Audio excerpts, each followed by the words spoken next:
Okay. You got I can't remember any stories. Okay. No, we always had fun. We did things. We go with the Aragattis. They had a boy and 3 girls. We had a boy and 3 girls. We'd go to their mountain cabin sometime. We'd go to their beach cabin sometime. We'd plan a trip one year in Washington. They planned a trip in Oregon. And then one year we said, we haven't been around for a while. How about if we come to your house? Will you come see us next year? And they said, sure. We said, get your passport. We are moving to Germany, and they didn't get to come that year, but they came the next. And she's a school teacher. The day that school was out, they came visit relatives in Italy and Croatia, Yugoslavia, and different places. And the day before school was to start, they went home. So Now, we I'll always tell you had fun. Story about Aunt Nita. We were at Aragatti's beach cabin. Mm-hmm. She had a sliver, and it was infected, and I was on her foot. And I sat her down on a chair, and I sat down with a needle and tweezers, and she started screaming. And I just held on to her foot and didn't say anything. Finally she quit screaming, and she says, is it out yet? I says, I haven't touched you. There wasn't another whimper. I took the sliver out. Everything was fine. How did you guys meet the Aragattis? How did we meet the Aragattis? I attended high school 4 years with Ray Aragatti, and Grandma attended high school with Mary Lou Aragatti. And I started, I had left the seminary. I was at University of Portland. Ray was studying engineering. He was 2 years ahead of me, and I was studying engineering. And Mary Lou was going to University of Portland, and Mary Lou and Ray were going steady. And Mary Lou said, hey, I've got this girl that I think you would enjoy going out on a double date with. How about it, blind date? And I said, okay. So that's how I met her. I met her at Mary Lou's mother's house in Portland. And she had on a dress that when I took a look at the dress, I said, oh my God. I knew it was pink, and it kind of flared out like that and had inserts.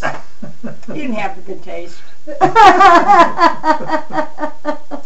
Mary Lou's mother always said, even after we were married, she'd say to Paul, how's your girlfriend? Yeah. So, anyway, the dress aside, we got along fine on the date and started going together. So. Darn near 60 years ago. Yeah. Wow, I lived through it all. Now, you got a question here about how did I propose to her? Yeah. Yes. Well, one Sunday, after I'd been going with her, I think about 3 months, 4 months, and we had gone to Mass, and we had come home to her parents' house on 17th and Bybee in Portland, and we had breakfast. We were washing the breakfast dishes, and I proposed to her. He hasn't washed Wasn't the that dish since. And 18th and Bybee, you forgot. 18th of Bybee? Yeah. Oh, that's right. 17th is the main drag. Yeah. Yeah. And it had a sundial, one of the few at that time in the city of Portland, and a photographer from the Oregonian wanted to get a picture of it, and Gloria insisted on being in the picture, and he never printed it. Can't win them all. I've seen that sundial. Another good story? Oh, what was your dream job growing up? My dream job growing up, I really didn't have a dream job. I was, from the time I was about 8 years old, every summer I was working, had little part-time jobs after school quite often, and we did not have much money, so money that us kids were making, part of it we were giving to our parents. We gave it willingly. They didn't ask for any of it. We offered it to them. And they didn't, in many cases, didn't want to take it, but not having much money, we were better off than many other people. And my parents used to share a lot of things with a lot of people that didn't have as much as we had. So it wasn't until I after I left the seminary, I decided that I wanted to be an engineer. I was pretty sure, so I took an aptitude test at the University of Portland, and it was proven that yes, I would be good as an engineer. So Yes. We think so. then I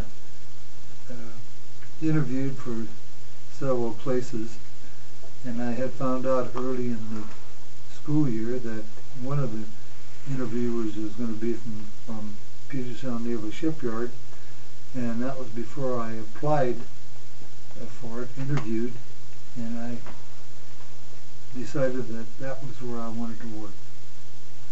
And there was two reasons for that. Number one, I liked working with ships. I thought I would, and I did. And it got us away from Portland, away from my mother-in-law. Yes. Yeah, Honest in answer. those days, I think most women said, I'll get married, I'll have kids, that's my career. But I did have some part-time jobs. I was part-time program director at the YWCA. He didn't want me to go to work. After you were married. After I was married. Oh, before I was married, I worked.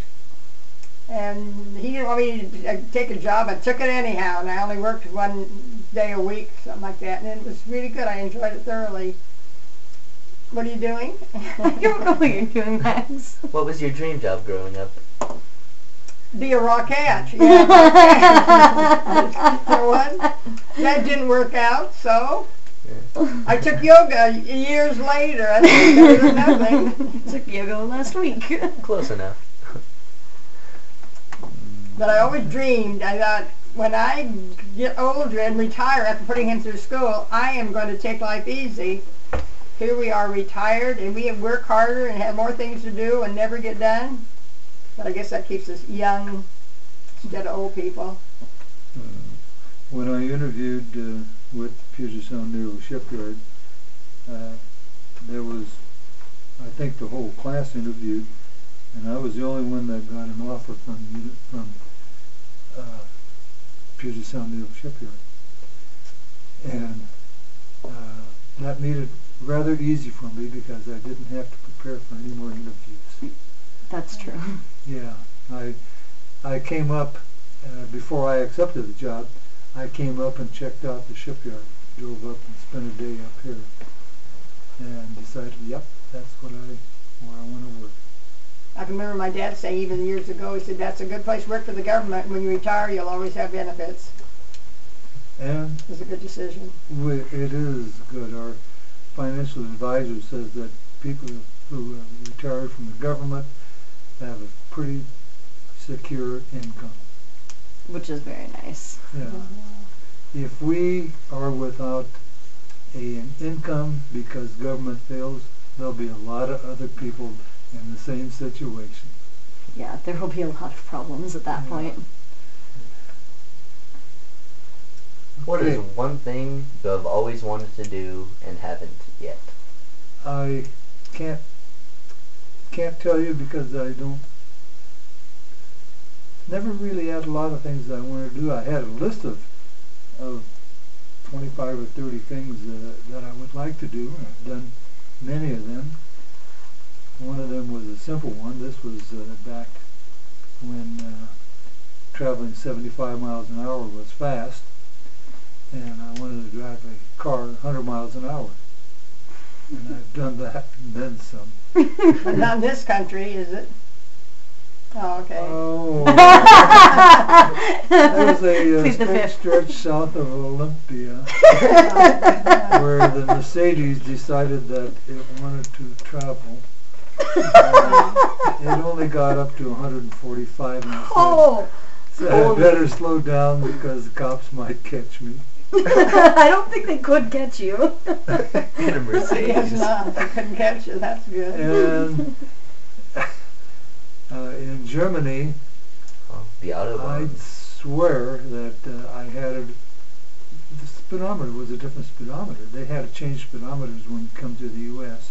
because the speedometer over there was in kilometers with miles, a minor one. And I had to change it so that miles was the major one and kilometers was the minor numbers. And over there, I'd swear I got it up to 200 Wow. on a straight stretch outside of Heidelberg, north of Heidelberg, heading up to Darmstadt.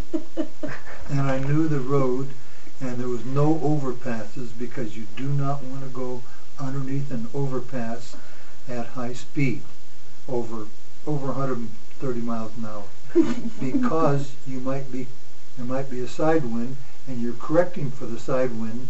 But when you go underneath the overpass, you're blocked, and then you correct for that, and then you come out and you roll over lengthwise. Ooh. Oh, that And then- sucks. So I know Then that. cartwheel down the road. So that's the reason why they quit racing on the Autobahn in Germany. They used to run car races on the Autobahn, but too many drivers were getting killed. And and that 100 miles an hour, there's many times I drove more than 100 miles an hour through on Bundesautobahn 5 going through Frankfurt, Germany Oh. during rush hour at over 100 miles an hour. Wow. Not kilometers an hour, over 160 kilometers an hour. Wow. What I always wanted to do, being we got started and got to go to our 37 states, I wanted to go to the rest. So we came back from Europe, Paul and I were by ourselves, and we got to finish them all except Alaska and Hawaii. Gina lived in Hawaii, so we went to see her about 20 years ago. And then we hope to get to Alaska this year or next, because we haven't been there yet. So my goal is 50 countries, 50 states. I've got about 45, so I've got 5 more at least. But you're going to India. India, November 7th, December 7th. We're going to Bhutan first, Okay. then India, then Nepal to the Kathmandu, Nepal. Wow.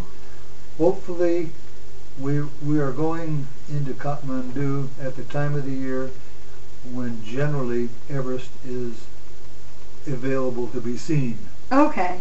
It's cloud covered about 70%, 70 Yeah. to 90% of the year, and at that time of the year it's generally visible. And I hope to see it. I'm not going to try to climb it, but hope to see it. In December too, they said they have a big festival once a year, and we will be there for the festival. In India. We'll be at Yes. Calcutta, where Mother Teresa had her headquarters and where she's buried. Yes. And we're going air balloon Navy, if I'm brave enough, and Camel Where? Navy, You're air zip line? balloon. Oh, hot air balloon. Well, one just went down a while back, but Oh no. scares me a little bit. You were brave enough to zip line? It's Yeah. Now, memory about growing up was a sudden freeze in 1955. If you can imagine, on November the 4th, I went to work in a t-shirt, carrying a small lightweight jacket. It got to be 73 or 77 degrees that day in November the 4th. No tree had changed color. They were all green leaves. And my father kept saying, something serious is going to happen. November the 5th, 15 degrees. Oh, wow. yeah. The trees, many of them, limbs exploded. We had a walnut tree in our backyard, fairly large one. And I kept getting woke up at night with the limbs exploding and breaking off. The Willamette Valley used to have, around Beaverton, used to have a lot of peach orchards. And Hillsborough area and that used to have walnut groves. Mm-hmm. And the peach trees all got killed. And the walnut trees all got killed out there. Wow. Trunks, big trees that were 2 foot in diameter broke open. Yeah, they were full of sap. Yeah. Nothing had prepared for winter. And fir trees, evergreens some of them got damaged. That was really an amazing thing. So from 73 to 15 degrees in a few hours' time. That's insane. Man, it caused a lot of damage.